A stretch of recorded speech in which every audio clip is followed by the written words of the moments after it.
아무쪼록 법원이 선거법 재판을 둘러싼 사정을 큰 틀에서 공정하게 봐주길 바랍니다.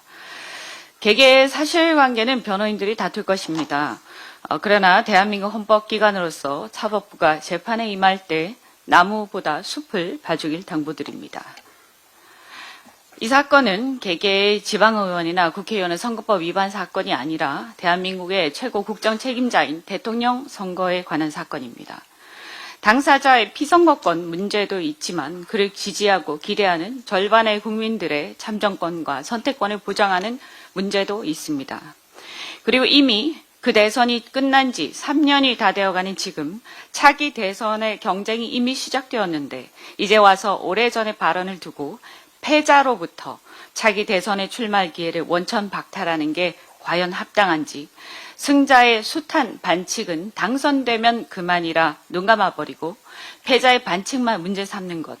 그래서 실은 사실상 무효였던 선거에서 패자의 몇 마디 발언을 두고 그 피선거권을 박탈하는 것은 저는 헌법상 평등원칙, 비례의 원칙, 과잉금지의 원칙 위반, 그리고 참정권 침해란 생각을 합니다. 대선이란 게 국가의 헌법 수호자를 선출하는 선거이고 국민들에게 엄청난 영향을 미치는 사건인 만큼 개개의 행위에 대한 탁상적 평가보다 재판의 결과가 큰 틀에서 얼마나 헌법 정신에 부합하는가를 따지는 것이 선행되어야 한다고 생각합니다. 그렇지 않다면 우리는 후보의 개개 행위에 대한 판사 개인의 세세한 평가와 결론이 대한민국의 헌법 정신을 뛰어넘는 주객이 전도된 결과를 마주하게 됩니다. 이 표를 좀 봐주시면 이게 과거 10년간의 주식시장의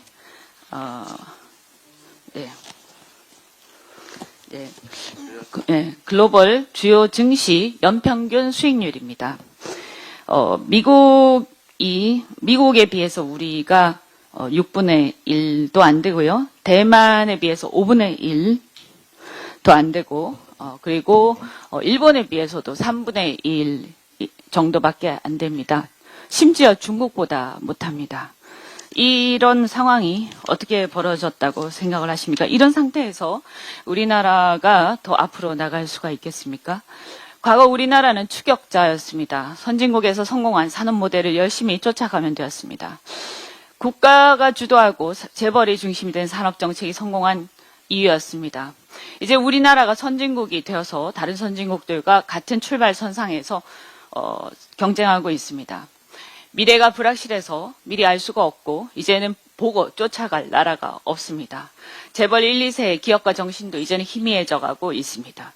이제는 기업인들 스스로 모험을 감수하고 앞으로 나아가야 합니다. 선진국에서는 그럴 때 민간 자본시장의 집단지성이 움직입니다. 따라서 자본시장 주도 경제성장이 필요하다고 저는 생각합니다.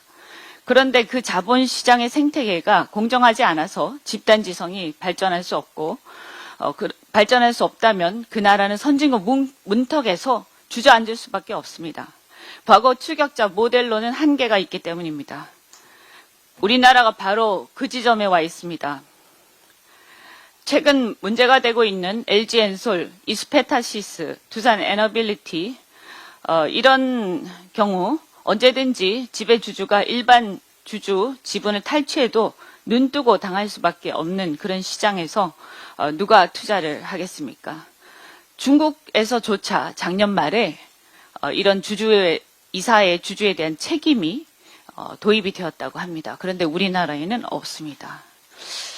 대법원도 이런 현행법상으로는 지금 상법 개정안이 발의는 돼 있지만 현행법은 없기 때문에 이사의 주주에 대한 책임을 부정할 수밖에 없습니다. 이사의 결정에 의해서 이런 주주의 재산권이 물적 분할이라 주식 교환 등으로 인해서 주권이 휴지 조각이 순식간에 된다면 누가 투자하겠습니까? 그래서 상법 개정이 필요한 것입니다. 저는 글로벌 기업 이사회가 주요 의사결정 때마다 주주의 이익 침해로 문제가 될까봐 토론을 치열하게 하는 것을 자주 봤습니다. 우리나라 기업들도 이제는 그 수준으로 올라가야 선진국이 된다고 생각합니다. 대통령이 한국거래소 개장식에 지난번에 한국거래소 개장식에 대통령이 이사회가 의사결정 과정에서 소액주주의 이익을 책임있게 반영해야 한다라고 하면서 상법 개정을 이미 언급한 바 있지만 지금 와서 반대하는 모양입니다. 그리고 국민의힘도 반대하는 모양입니다. 필요하다면 과도기적으로 상장회사로 제한할 수도 있고 업무상 배임죄 축소나 폐지 이런 것들과 더불어 논의할 수도 있다고 생각합니다. 자본주의가 건강하지 못한 나라에서 자본주의가 발달할 수 있을 리가 없습니다. 금투세 등은 폐지하자면서 이사의 주주에 대한 책임은 거부하는 그 이율 배반을 어떻게 이해해야 합니까? 그것은 건강한 자본주의가 발전하길 바라기보다 최대 주주의 기득권만을 보호하고자 하는 게 아니겠습니까?